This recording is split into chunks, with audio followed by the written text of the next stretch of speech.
السلام علیکم ویورز، میرا نام عطاء الرحمن اور آپ دیکھ رہے ہیں عطاء بخاری یوٹیوب چینل۔ قرآن کریم کی مسلسل ایکسپوزیشن کے سلسلہ میں آج ہم سورہ الانعام کی آیت نمبر 136 کی ایکسپوزیشن کریں گے۔ لاسٹ آیت میں یہ بتایا گیا کہ کیسے معلوم کریں کہ کون سا عمل اور کون سا نظام زندگی بہتر ہے۔ اس سلسلے میں رسول سے مخاطب ہو کر کہا گیا کہ لوگوں سے کہہ دو کہ ایک وہ نظام ہے جس کے اوپر میں چل رہا ہوں، جو اللہ نے اپنی کتاب کے ذریعے سے مجھے دیا ہے، جس کے اصول ضابطے اللہ کی کتاب کے اندر ہیں۔ میں اپنی زندگی اس کے مطابق گزارتا ہوں اور وہ جو میرے فالورز ہیں وہ بھی اس کے مطابق زندگی گزاریں گے۔ اور ایک وہ نظام ہے جسے تم بہتر سمجھتے ہو، جو تمہارے نظریات ہیں، جو تمہاری سوچ ہے، جسے تم بہتر سمجھتے ہو، تم اس کے اوپر کام کرو، اس کے اوپر عمل کرو۔ نہ ہم تمہارے اوپر کوئی اعتراض کریں، نہ تم ہمارے اوپر کوئی اعتراض کرو۔ تم ہمیں کام کرنے دو، اللہ کے نظام کے اوپر چلنے دو، اور ہم تمہیں کچھ نہیں کہیں گے۔ تم اپنا جو بھی بہتر سمجھتے ہو، نظریہ، سوچ، نظام، تم اس کے اوپر چلتے جاؤ۔ اب ہوگا کیا؟ ہوگا یہ کہ کچھ وقت کے بعد یہ جو نظام کے جو نتائج ہیں، جو بھی سسٹم تم اڈاپٹ کیے ہو، جس نظام کے اوپر میں چل رہا ہوں یا میرے فالورز چل رہے ہیں، میرے ساتھی، تو ان کے جو نتائج ہیں اس سے پتہ چل جائے گا کہ کون سا نظام بہتر ہے اور کون سے لوگ جو ہیں وہ کامیاب ہیں۔ ظاہر ہے جو اچھا نظام ہوگا اس کے اچھے نتائج ہوں گے اور اس کو فالو کرنے والے لوگ اس دنیا میں کامیاب ہوں گے۔ یہ پریگمیٹک ٹیسٹ ہے۔ تو قرآن کریم جتنی بھی یہ تصور پیش کرتا ہے، اس میں یہ دیکھیں کہ وہ حقیقت کے بالکل قریب ترین ہوتا ہے، جنہیں ہم آسمانی کتابیں کہتے ہیں یا ریلیجس بکس آپ کہہ لیں، کیونکہ آسمانی کتابوں میں قرآن کریم واحد وہ کتاب ہے جس کی صداقت کے اوپر یقین کیا جا سکتا ہے۔ باقی جتنی بھی کتابیں ہیں جن کے متعلق وہ کلیم کرتے ہیں کہ وہ آسمانی کتابیں ہیں، ٹھیک ہے، وہ نام تو وہی لے رہے ہیں جو قرآن کے اندر ہیں، لیکن ان کے اندر جو ٹیکسٹ ہے، جو متن ہے، جو اس کے اندر میٹر ہے، وہ نہیں ہے جو کتاب اللہ میں تھا، تبدیل ہو گیا۔ حفاظت کا ذمہ صرف قرآن سے متعلق ہے۔ اللہ نے جو کہا ہے نا کہ میں اس کا محافظ ہوں، تو وہ صرف قرآن کے متعلق۔ پچھلی کتابوں کے متعلق یہ بات نہیں کہی گئی۔ تو اب جو کچھ بھی ہے قرآن کے علاوہ، جن کو وہ آسمانی کتابیں بولتے ہیں، تو وہ ان کا ایک گمان ہے کہ یہ اللہ کی کتابیں ہیں۔ بیسیکلی تو وہ ان کے اپنے پیشواؤں کی لکھی ہوئی ہیں۔ اب جو تورات ہے، یہ اس سے ریلیٹڈ جتنی بھی وہ عہد نامہ عتیق، عہد نامہ جدید، یہ جو اولڈ ٹیسٹمنٹ، نیو ٹیسٹمنٹ، یہ جتنے بھی ہیں، یہ ان کی آپ ہسٹری پڑھیں نا، تو آپ کو یہ اسی ہسٹری سے معلوم ہو جائے گا کہ یہ تو بہت بعد میں لکھی گئی، بہت بعد میں لکھی گئی۔ تو اس کے اوپر کبھی ہم ویڈیو کریں گے کہ یہ کیسے یہ نسخے مرتب کیے اور کس طرح پھر یہ منسوب کیے گئے کہ یہ اللہ کی کتابیں ہیں۔ یہ اللہ کی کتابیں ہم نہیں ہیں، یہ ان کے پیشواؤں نے لکھی۔ ان میں بھی کچھ باتیں صحیح بھی ہو سکتی ہیں، لیکن وہ اوتھینٹک نہیں ہے کہ آپ ان کے اوپر بھروسہ کر کے یہ سمجھیں کہ یہ بالکل حرف حرف اللہ کا نازل شدہ ہے۔ تو ایسا نہیں ہے۔ کچھ چیزیں ہیں جو بہتر بھی ہو سکتی ہیں، لیکن حتمی اور قطعی جس کے متعلق کہا جا سکتا ہے کہ یہ اللہ کی کتاب ہے، وہ صرف قرآن ہے۔ اس کے علاوہ اب کوئی کتاب نہیں ہے۔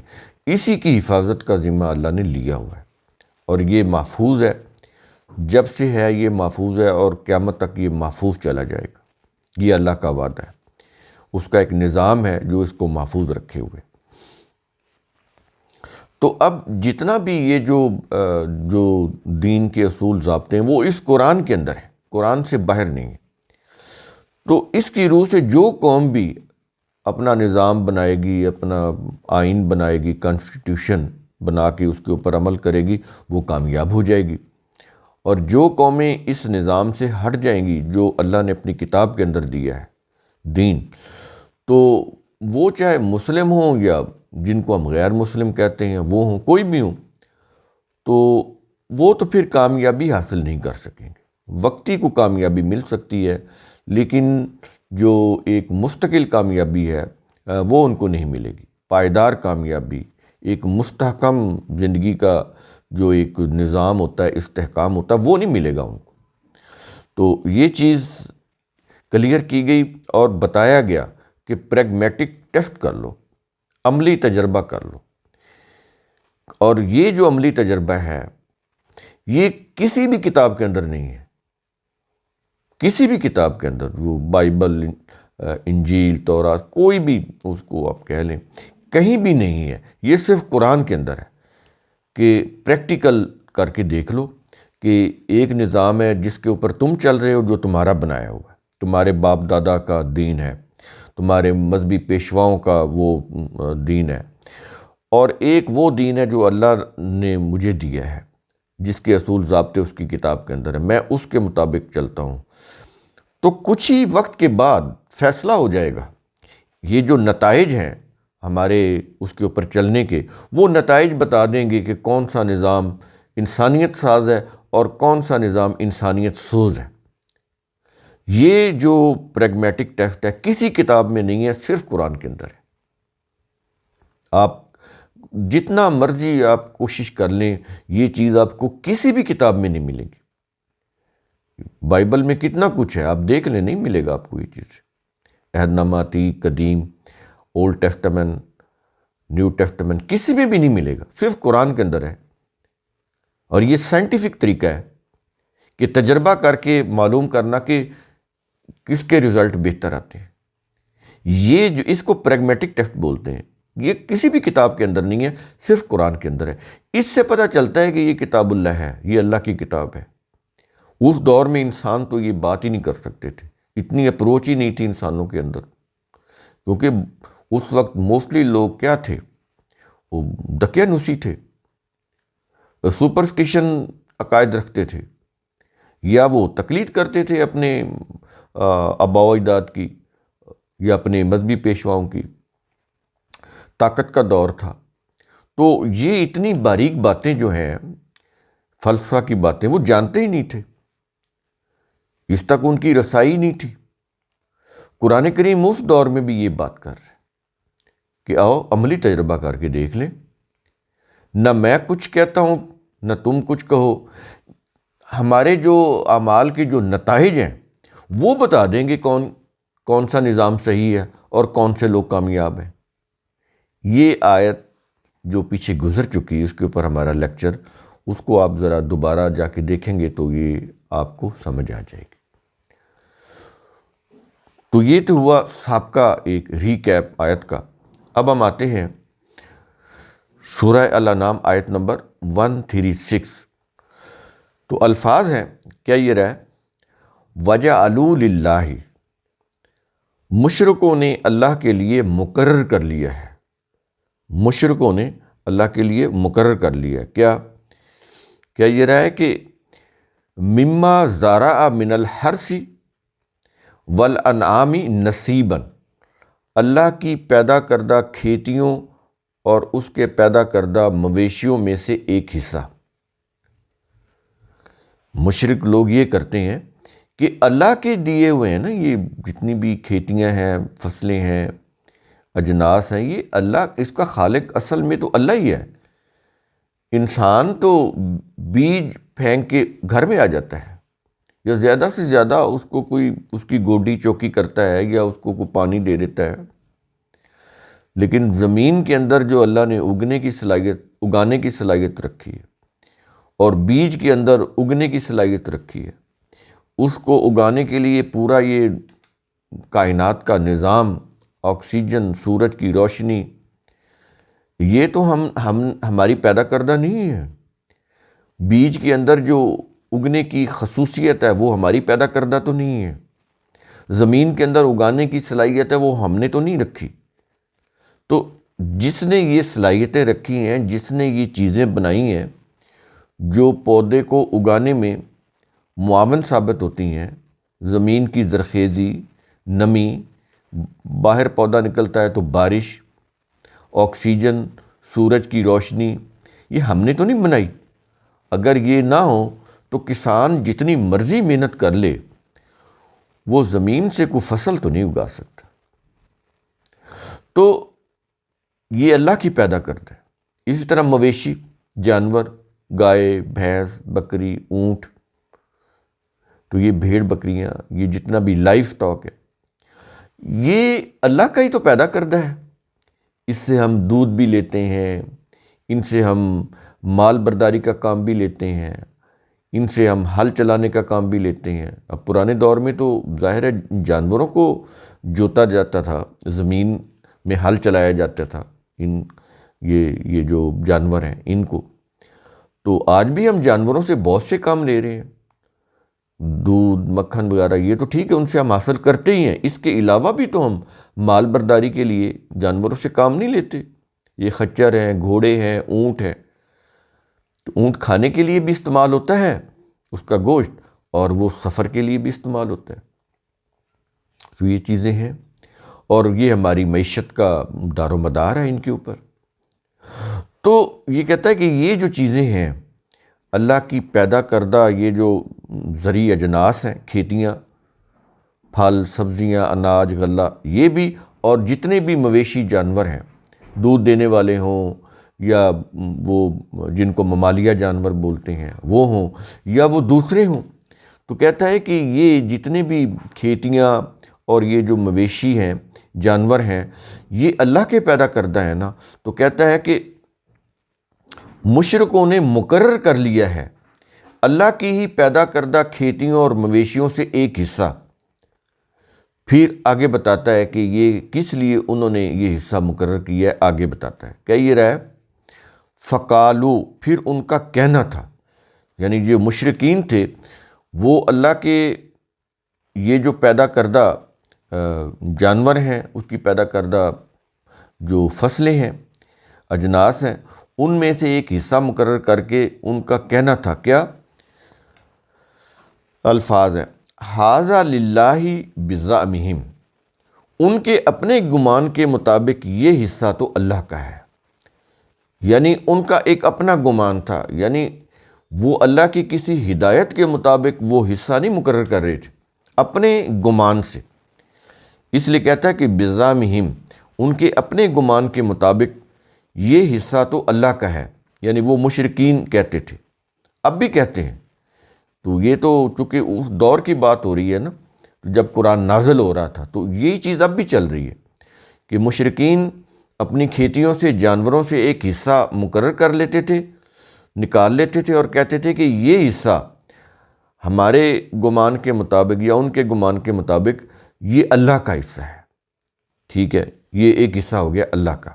اس کے بعد آگے کہتا ہے وَھَذَا لِشُرَکَائِنَا، اور یہ حصہ ہمارے شرکاء کا ہے۔ یعنی اب اللہ اور شرکاء انہوں نے برابر کر دی، یہ ہے شرک۔ تو حصہ تو اللہ کے لیے رکھنا چاہیے تھا۔ یہاں پر شروع میں ہی ہم بتا دیں کہ جو اللہ کے لیے حصہ ہوتا ہے وہ کیا ہوتا ہے؟ وہ اس کے بندوں کے لیے ہوتا ہے، اللہ کو نہیں چاہیے۔ جب اللہ کہتا ہے کہ بیتی، یہ میرا گھر ہے، یہ بیت اللہ کے متعلق، بیت اللہ کا لفظ قرآن میں نہیں ہے، بیتی کا لفظ ہے، میرا گھر۔ اب اللہ کو تو گھر نہیں چاہیے، تو اللہ کے گھر سے کیا مراد ہے؟ کہ یہ جو گھر ہے نا، تمام یہ جو میرے انسان ہیں، میرے بندے، یہ ان کے لیے ہے، یہ مرکز ہے ان کے جمع ہونے کا، ان کے لیے امن پانے کی جگہ ہے۔ تو جب وہ کہتا ہے نا کہ خاص کسی چیز کو یہ میری ہے، تو اس کا مطلب یہ ہوتا ہے کہ یہ میرے بندوں کی ہے، یہ کسی خاص گروہ کی ملکیت نہیں ہو سکتی، یہ چند لوگوں کی میراث نہیں ہو سکتی کہ وہ اس کے اوپر قبضہ کر لیں، کہیں کہ یہ چیز ہماری ہے۔ نہیں، جس چیز کو، جس جگہ کو وہ کہے کہ یہ میری ہے، تو اس کا مطلب یہ ہے کہ میرے بندوں کی ہے، اور بندوں میں سے بھی کوئی مخصوص گروہ نہیں، سارے بندوں کی ہے، الناس۔ سمجھ آ رہی چیز؟ تو الناس کی ہے، تو الناس سارے اس کے بندے ہیں، اللہ کے بندے ہیں۔ تو وہ کہتا ہے میرے بندوں کی ہے جن کو میں نے پیدا کیا ہے۔ ان میں کوئی بندے اگر کوئی کارٹل بنا کے، مناپلی بنا کے کہیں یہ ہماری ہے، یہ شرک ہو جائے گا، اور شرک کی کوئی معافی نہیں ہے، یہ ناقابل معافی جرم ہے۔ تو اب انہوں نے کیا کہا کہ یہ حصہ تو ہے جانوروں سے، فصلوں سے، یہ حصہ تو اللہ کا ہے، اور یہ حصہ ہمارے شرکاء کا ہے۔ وہ شرکاء ان کے دیوتا ہوتے تھے، جن کو وہ اللہ کے مقابلے میں انہوں نے خدا بنایا ہوا تھا۔ آج بھی ہم نے جن کو اللہ کے مقابلے میں خدا بنایا ہوا ہے، وہ ہمارے شرکاء ہیں، ہم نے ان کو اللہ کے مقابلے میں کھڑا کیا ہوا ہے۔ جیسے ایک فرقہ نے علی رضی اللہ عنہ کو اللہ کے مقابلے میں لے کے آگے، پھر اس کی دیکھا دیکھی دوسرا فرقہ جو ہے وہ اولیاء کو اللہ کے مقابلے میں لے آیا۔ وہ اللہ کے مقابلے میں لے آتے ہیں اولیاء کو، اور وہ پھر رسول کو بھی اللہ کے مقابلے میں انہوں نے لا کھڑا کیا ہوا ہے۔ جو اختیارات اللہ کے ہیں وہی ان کے اولیاء کے ہیں، وہی ان کے جس کو انہوں نے رسول بنایا وہ اس کے اندر وہ اختیارات وہ شامل کرتے ہیں کہ وہ اختیارات ان کے اولیاء اور ان کے رسولوں کے پاس ہیں۔ تو یہ چیزیں ایسے ہو رہی ہیں، اب بھی ہو رہی ہیں، آگے بھی ہوں گی۔ ظاہر ہے کہ یہ جو حق اور باطل کی کشمکش ہے یہ تو جاری رہے گی، یہ ختم نہیں ہوگی، یہ سلسلہ ایسے ہی چلتا رہے گا۔ یہ تو اسکریننگ پروگرام ہے، اس میں تو چھانٹی ہوگی، کون سے لوگ ہیں جو اپنے آپ کو بہتر کر لیتے ہیں اور کون سے لوگ ہیں جو کفر کی روش کے اوپر چلتے رہتے ہیں، ان میں سے سلیکشن ہوگی، اور یہ ہو رہی ہے، ایسے ہی چل رہا ہے دنیا کا نظام۔ تو قیامت کے دن یہ دو معاشرے پھر علیحدہ ہو جائیں گے، مومنون اور مجرمون۔ مومن علیحدہ ہو جائیں گے، مجرم علیحدہ ہو جائیں گے، جنت علیحدہ اور جہنم علیحدہ، پھر آپس میں ان کا کوئی ملاپ نہیں ہوگا۔ تو ان لوگوں نے دو حصے مقرر کر لیے، ایک اللہ کا حصہ اور ایک ان کے شرکاء یعنی دیوتاؤں کا حصہ۔ اس کے بعد، اور یہ چیز ہم نے بتائی آپ کو کہ یہ اب بھی جاری ہے، اب ہو رہا ہے، یہ ہوتا ہے کہ نہیں ہوتا؟ نکالتے ہیں نا حصہ یہ جتنے بھی مشرک لوگ ہیں، وہ جتنا ہی اپنے آپ کو کہیں کہ ہم مسلم ہیں، ہم اللہ کو مانتے ہیں، ہم نبی کو مانتے ہیں، ہم قرآن کو مانتے ہیں، تو کہاں مانتے ہیں؟ یہ تو ان کا زبانی دعویٰ ہے۔ یہی کچھ کر رہے ہیں جو قرآن کے اندر کہا جا رہا ہے اس دور کے مشرکین کے متعلق، اس سے کہیں زیادہ آج کے یہ مشرکین جو ہیں وہ کر رہے ہیں یہ چیزیں شرک سے ریلیٹڈ۔ تو کیا یہ رہا ہے کہ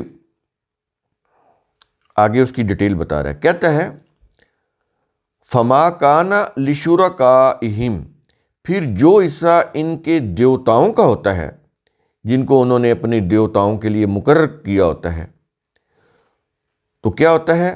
آگے الفاظ ہیں، کہتا ہے فلا یصل الی اللہ، وہ تو کبھی اللہ کے پاس نہیں پہنچتا۔ اس کے بعد اگلی بات قابل غور، کیا یہ رہا ہے کہ وما کان للہ، لیکن ان کے گمان میں جو حصہ اللہ کا ہوتا ہے، انہوں نے دو حصے کیے ہوتے ہیں نا، ایک حصہ تو انہوں نے اپنے شرکاء، اپنے دیوتاؤں کا، اپنے خداؤں کا، اپنے ولیوں کا انہوں نے مقرر کیا ہوتا ہے، وہ کہتا ہے وہ بھی ہمیں نہیں پہنچتا۔ یہ بات اس لیے کہہ رہا ہے کہ مشرکین یہ سمجھتے ہیں کہ جن کو انہوں نے اللہ کا شریک ٹھہرایا ہوا ہے نا، وہ اللہ کے مقرب ہیں، وہ اللہ کے بڑے نزدیک ہیں، یہ ان کو خوش کریں گے، تو وہ اللہ سے ان کی سفارش کریں گے کہ ان کے گناہ معاف کر دے، ان کی بخشش کر دے اور ان کو جنت میں داخل کر دے، ان کے مشکلوں کو حل کر دے۔ تو یہ پھر یہ عقائد لے کے ان اپنے اولیاء کو، اپنے خداؤں کو، اپنے شرکاء کو، اپنے دیوتاؤں کو خوش کرنے کے لیے ان کے نام کا حصہ نکالتے ہیں کہ یہ اللہ سے ان کی سفارش کریں گے۔ یعنی اللہ کو ایسا سمجھا ہوا ہے کہ اللہ ان کی سفارش پہ چل رہا ہے، اس کی اپنی کوئی مشیت نہیں ہے، اس کا اپنا کوئی علم و حکمت کا نظام نہیں ہے۔ وہ جیسے یہ کہیں گے اللہ کے جو مقرب ہیں ویسے ہی اللہ کر دے گا۔ یعنی جیسے بادشاہ ہوتا ہے نا، اس کے ارد گرد اس کے مصاحبین، اس کے مقربین، وہ جیسے بادشاہ کو کہتے ہیں بادشاہ ان کی باتوں میں آ کے نا وہ ویسے ہی کر دیتا ہے۔ یعنی انہوں نے اللہ کے متعلق بھی ایسا ہی گمان کیا ہو، اندازہ لگائے۔ تو کہتا ہے کہ جو حصہ ان کے دیوتاؤں کا ہوتا ہے وہ تو اللہ کو نہیں پہنچتا، ظاہر ہے وہ کہاں پہنچنا ہے اللہ کو۔ یعنی وہ اللہ کو پہنچنے کا مطلب یہ ہے کہ اس کے بندوں تک پہنچنا چاہیے تھا نا۔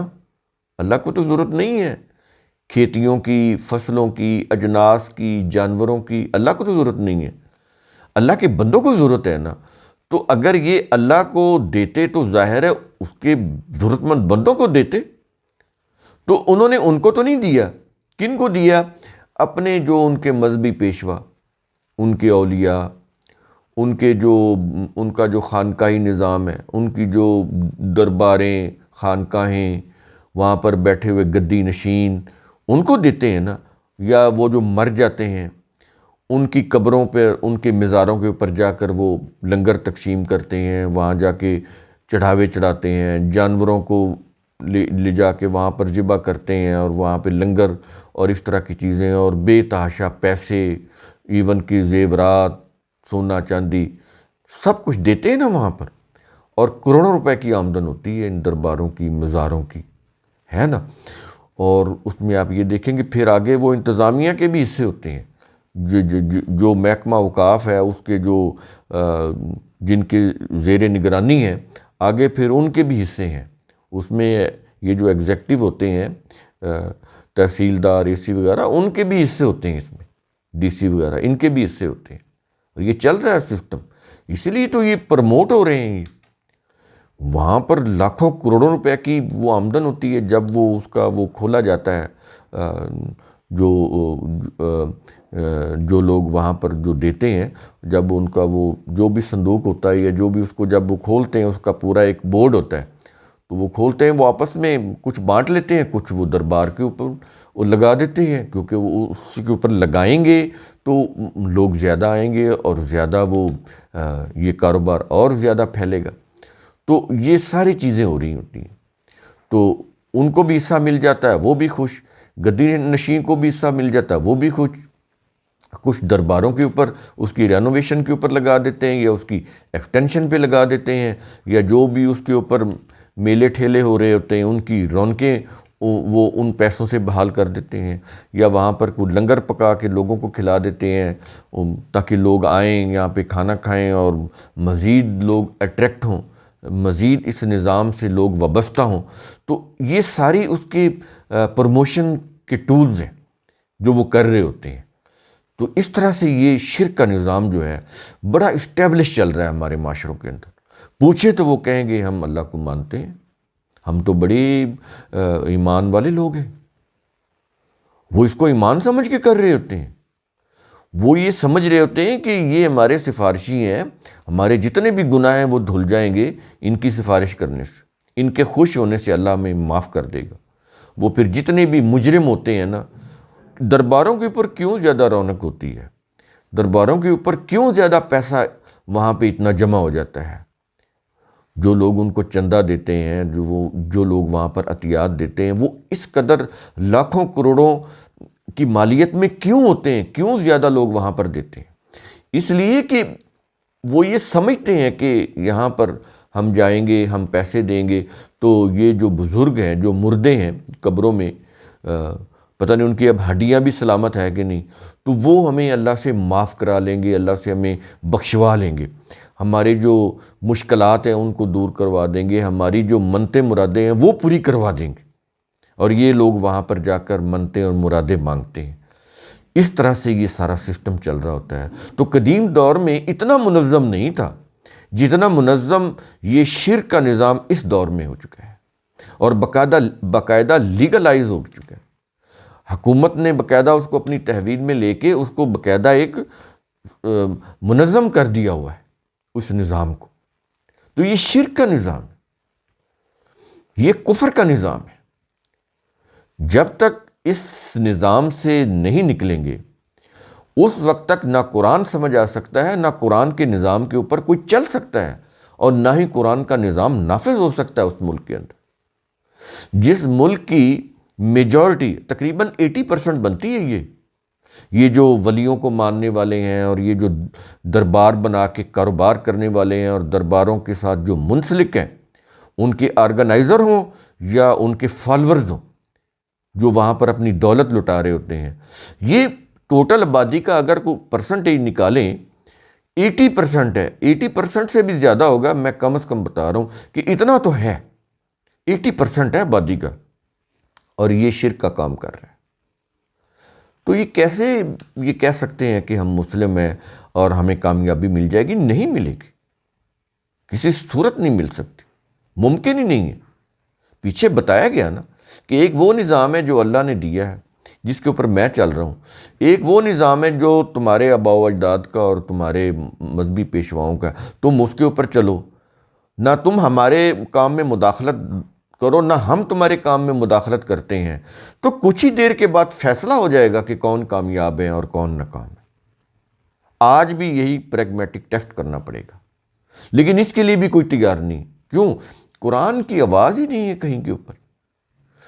اگر وہ کوئی آواز ہے بھی تو اکا دکا، اس کو کون سنتا ہے؟ کوئی سننے کے لیے تیار نہیں ہے۔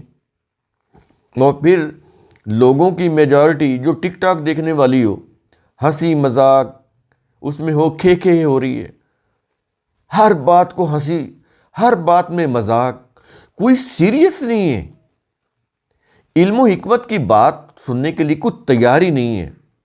آپ یہ دیکھیں، یہ سوشل میڈیا کے اوپر، یہ یوٹیوب وغیرہ کے اوپر دیکھیں، ٹک ٹاک، کتنے چینلز ہیں جو آپ کو ایجوکیشن دے رہے ہیں، اور وہ کتنی ارننگ کر رہے ہیں؟ بہت کم۔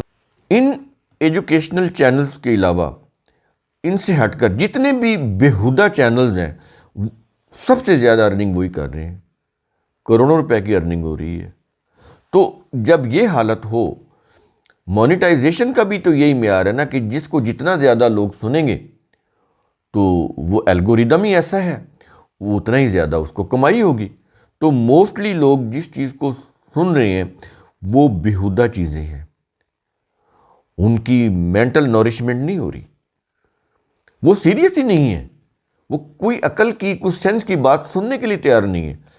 بیہودگی، ہنسی مذاق اور فضول قسم کی گفتگو اور جسمانی نمائش، یہ چیزیں چل رہی ہیں، اسی کو لوگ دیکھ رہے ہیں۔ میجورٹی انہی چیزوں کو دیکھنے والوں کی ہے۔ ایسے ہی میجورٹی شرک کے اوپر چل رہی ہے، تو عافیت کیسے آئے گی؟ نہیں آئے گی۔ یہ بڑی الارمنگ سچویشن ہے کسی بھی سوسائٹی کے لیے کہ سوسائٹی کی میجورٹی کا لیول یہ ہو جائے کہ وہ جھوٹ کو پسند کرنے لگ جائے، وہ فضول قسم کی ہنسی مذاق ان چیزوں کو پسند کرنے لگ جائے، وہ فحش باتوں کو پسند کرنے لگ جائے، کسی عقل و فکر کی بات سننے کے لیے اس کے پاس وقت ہی نہ ہو، اس کا رجحان ہی نہ ہو، رجحان ہی ختم ہو گیا، ٹینڈنسی نہیں رہی کہ کوئی اچھی بات سنی جائے اور آگے بیان کی جائے۔ تو یہ بڑی گمبھیر صورتحال ہے۔ یہ بچوں کی ابھی سے گھریلو سطح کے اوپر یہ تربیت کرنی پڑے گی، اگر نہیں کی تو یہ قوم تباہ ہو جائے گی، جو صورتحال بن چکی ہے۔ تو کہتا ہے کہ جو اللہ کے نام کا حصہ ہوتا ہے نا، وہ تو اللہ کو نہیں پہنچتا، وہ تو ان کے مذہبی پیشوا لے جاتے ہیں، تو وہ تو اپنے لیے، ان کے اپنے لیے ہوتا ہے نا، وہ اس سے اپنی ضرورتیں پوری کرتے ہیں، اپنی عیاشیاں کرتے ہیں۔ تو دیکھ لیں نا، یہ جتنے بھی گدی نشین ہیں، جتنے بھی مذہبی پیشوا ہیں جن کی لاکھوں کروڑوں میں انکم ہوتی ہے، ٹھیک ہے، تو وہ دیکھ لیں کتنے پنپ رہے ہیں، تو وہ اللہ کو تو نہیں ملتا، وہ انہی کو جا رہا ہوتا ہے۔ اور یہ لوگ یہ سمجھ رہے ہوتے ہیں کہ یہ اللہ کے قریب ہیں اور یہ اللہ سے بخشوا لیں گے یا ان کی منتیں مرادیں پوری کروا دیں گے، یہ اس لیے ان کو دے رہے ہوتے ہیں۔ اور وہ جو کچھ مل رہا ہوتا ہے وہ سارا اپنے اوپر لگا رہے ہوتے ہیں، یا وہ جو ان کی دکانیں ہیں، وہ جو دربار ہیں، مزار ہیں، ان کے جو روضے ہیں، وہ ان کو ڈیولپ کر رہے ہوتے ہیں تاکہ اور زیادہ وہ شان و شوکت والے بنے اور لوگ اور زیادہ ان کے ساتھ اٹیچ ہو جائیں، ان کے لیے، لوگوں کے لیے اور زیادہ اٹریکشن بڑھ جائے۔ اس کے لیے وہ وہاں پر قوالیاں بھی کرواتے ہیں، میلے بھی لگواتے ہیں تاکہ رونق میلہ لگا رہے، لوگ میکسیمم جو ہیں وہ وہاں پر آئیں۔ تو یہ ساری چیزیں وہ کر رہے ہوتے ہیں۔ ایک تو یہ ہے کہ وہ جو اپنے شرکاء کے لیے، اپنے ولیوں کے لیے جو انہوں نے حصے مقرر کرتے ہیں، ایک تو وہ ہے کہ وہ انہیں نہیں ملتا، اللہ کو نہیں پہنچتا، اور دوسرا یہ ہے کہ جو اپنے گمان کے مطابق انہوں نے جو یہ سمجھتے ہیں کہ یہ حصہ اللہ کا ہے، اب اس کے متعلق کہہ رہا ہے، الفاظ ہے، کہتا ہے کہ فَهُوَ يَصِلُ إِلَىٰ شُرَكَائِهِمْ، وہ بھی ان کے دیوتاؤں ہی کو پہنچتا ہے، وہ بھی ان کے شرکاء ہی کو پہنچتا ہے، جن کو انہوں نے اللہ کا شریک بنایا ہوتا ہے نا، وہ بھی انہی کو ملتا ہے، اللہ کو نہیں ملتا۔ یعنی اللہ کے ضرورت مند جو لوگ ہوتے ہیں، جو بندے ہوتے ہیں، ان کو نہیں ملتا۔ تو اب بات کیا ہوئی؟ بات یہ ہوئی کہ جو اس سے وہ اپنے شرکاء، اپنے ولیوں کے لیے، اپنے وہ جن کو انہوں نے خدا بنایا ہوتا ہے، ان کے لیے جو مقرر کیے ہوتے ہیں ان کے نام کے حصے، اور جو اللہ کے نام کا جو انہوں نے حصہ بنایا ہوتا ہے وہ بھی، یہ سب کا سب دونوں انہی کو ملتے ہیں، وہ جو مذہبی ان کے پیشوا ہوتے ہیں۔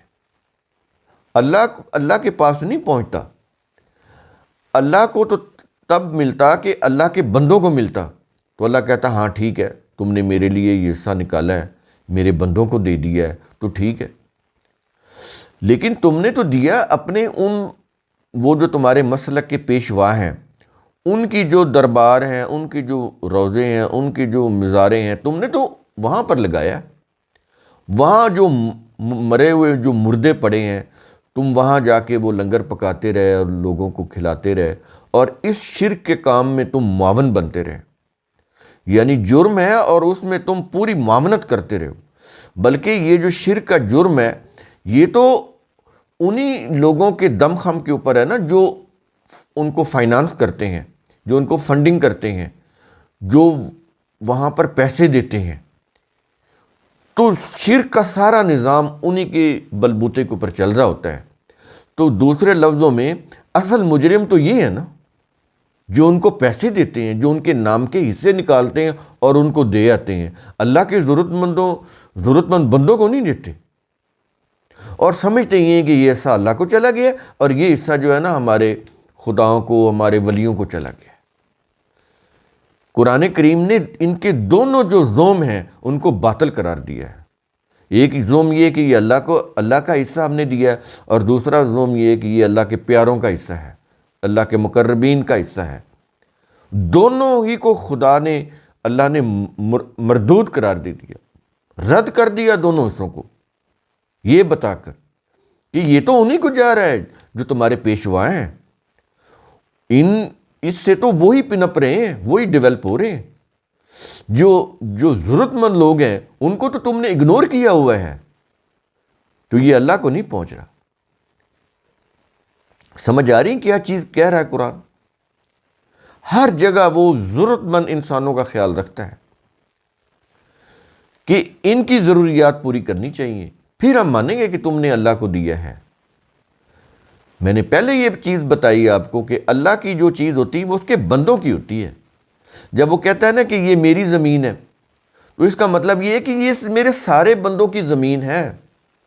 یہ اس لیے نہیں ہے کہ تم اس کے اوپر قبضہ کر کے بیٹھ جاؤ، قبضہ گروپ بن جاؤ، اس لیے نہیں ہے۔ یہ میں نے بندوں کے لیے دی ہے کہ جتنی کھیتی باڑی کرنی ہے وہ کھیتی باڑی کرے جتنے حصے میں، جتنے حصے میں اس کو رہائش چاہیے اس کو رہائش کے لیے وہ جگہ دی جائے۔ یہ اس لیے تو نہیں ہے کہ مربے کے مربے، ایکڑ کے ایکڑ قبضہ کر کے بیٹھ جاؤ۔ یہ تو اللہ کی زمین ہے، تو اللہ کی زمین اللہ کے بندوں کے لیے ہونی چاہیے نا، اس کی ضروریات کے لیے، نہ کہ جاگیرداری نظام قائم کرنے کے لیے۔ یہاں پر تو فیوڈل سسٹم ہے، ایک ایک جو زمیندار ہوتا ہے وہ دیکھ لیں اس کے پاس سینکڑوں ہزاروں ایکڑ ہیں جو بیکار پڑے ہوئے ہیں۔ اگر اسلامک اسٹیٹ ہو تو وہ ان کو کہے گی کہ ٹھیک ہے، جتنی ضرورت ہے، جتنی تم کاشت کر سکتے ہو اتنی زمین تم رکھ لو، باقی زمین وہ لوگوں کو بلائیں گے، ان کو کہیں گے ہاں بھی بتاؤ کتنی زمین کاشت کر سکتے ہو، تو وہ کہیں گے کہ ہمارے اتنے افراد ہیں، ہم اتنی زمین کاشت کر سکتے ہیں، اتنی ہمیں دے دی جائے۔ ریاست اس کو اتنی زمین دے دی جائے گی، اسی میں اس کو رہائش بھی دے دی جائے گی۔ اب اسے دیکھیں کہ کتنی پروڈکشن ہوگی زمین سے۔ تو یہ نظام ہے دین کا۔ لیکن ہمارے ہاں آج بھی انڈیا ہم سے کہیں آگے چلا گیا کہ جن کو ہم کافر بولتے ہیں انہوں نے کب کا یہ نظام ہی ختم کر دیا۔ فیوڈل سسٹم وہاں پہ نہیں ہے، جاگیردارانہ نظام وہاں پر تو نہیں ہے، اس لیے دیکھ لیں ان کی جو پالیٹکس ہے بڑی اسٹیبلش ہے۔ ان کا جو نظام ہے ایگزیکٹو کا، جوڈیشری کا، آرمی کا، سب بہت ویل اسٹیبلشڈ ہے، بڑے اچھے طریقے سے وہ کام کر رہے ہیں۔ اور ہمارے ہاں کرپشن ہی کرپشن ہے، کیونکہ فیوڈل سسٹم ہے۔ وہ جاگیردار، انہی کے پاس پیسہ ہوتا ہے، وہی پیسے کے بلبوتے کے اوپر ووٹ کی پرچی خریدتا ہے، وہی پھر آپ کا حکمران بن جاتا ہے، وہی پھر اپنے مفاد کے لیے پالیسیاں بناتے ہیں، وہی پھر اپنے مفاد، جب ان کے مفاد ٹکراتے ہیں تو وہ ایک دوسرے سے لڑتے ہیں، پھر اس ملک میں انتشار پیدا ہوتا ہے، پھر سیاسی نظام غیر مستحکم ہوتا ہے، اس میں پھر آمریت آتی ہے۔ یہ اس طرح سے یہ تباہی ہو رہی ہے۔ اسی لیے تو کہا گیا نا کہ جو اللہ کا نظام ہے وہ قائم کر کے دیکھو، پھر دیکھو کہ کامیابی ہوتی ہے کہ نہیں ہوتی۔ اگر ہوتی ہے تو پھر اس نظام کے اوپر چلو۔ ہم تو وہ پریگمیٹک ٹیسٹ بھی کرنے کے لیے تیار نہیں ہیں، یعنی یہ لیول ہے ہمارا، ہم کہاں کھڑے ہیں؟ تو یہ بڑی قابل غور باتیں ہیں۔ تو کہتا ہے کہ جو اللہ کا حصہ ہوتا ہے وہ بھی ان کے وہ جو ہوتے ہیں مسلک کے لوگ، ان کے پیشوا، وہ بھی ان کے پاس جاتا ہے، اور جو یہ اپنے دیوتاؤں کے نام کا حصہ مقرر کرتے ہیں، اپنے شرکاء کا، اپنے ولیوں کے نام کا، وہ بھی انہی کے ہی ماننے والے جو ہوتے ہیں، ان کے وہ درباروں والے گدی نشین، ان کے پیشوا، وہ بھی ان کے پاس چلا جاتا ہے۔ تو یہ دونوں چیزیں ان کے پاس چلی گئیں، تو جو اللہ کے نام کا تھا وہ بھی بیکار گیا، اور جو ان کے درباروں کے نام کے تھا وہ تو بیکار جانا ہی تھا۔ تو دونوں چیزوں کو اللہ نے رد کر دیا۔ اس کے بعد آیت کا اختتام دیکھیں، کیا یہ رہا ہے؟ ساء ما یحکمون، کیسے برے فیصلے ہیں جو یہ لوگ کرتے ہیں، کیسے برے فیصلے ہیں جو یہ لوگ کرتے ہیں۔ اور دن رات یہاں پر یہی ہو رہا ہے۔ پاکستان میں کوئی گلی محلہ ایسا نہیں ہے، کوئی شہر، کوئی بستی قریہ ایسا نہیں ہے جس کے اندر یہ دربار نہ ہو اور جہاں پہ یہ شرک نہ ہو رہا۔ اس میں پڑھے لکھے بھی شامل ہیں، اس میں ان پڑھ بھی شامل ہیں، بڑے بڑے پڑھے لکھے لوگ، بڑے بڑے عہدوں کے اوپر لوگ، وہ اس شرک میں مبتلا ہے۔ تو یہ صورتحال ہے۔ تو بڑی ہی قابل غور یہ آیت ہے، اس کو آپ غور سے کبھی خود پڑھیے گا، اور اس کا وہ جو روایتی تراجم ہے نا، وہ اس میں سے ذرا غور سے دیکھیں، کیونکہ روایتی تراجم وہ ایسے گناہ ثواب کے لیے لکھے ہوئے ہیں، تو بات سے سمجھ نہیں آتی، لیکن پھر بھی جو لوگ سمجھنا چاہتے ہیں وہ وہاں سے بھی سمجھ سکتے ہیں۔ تو قرآن کریم کا اصول ثم تتفکروا، اس کی روح سے آپ خود بھی سوچا کریں، سمجھا کریں، غور و فکر کیا کریں۔ شکریہ۔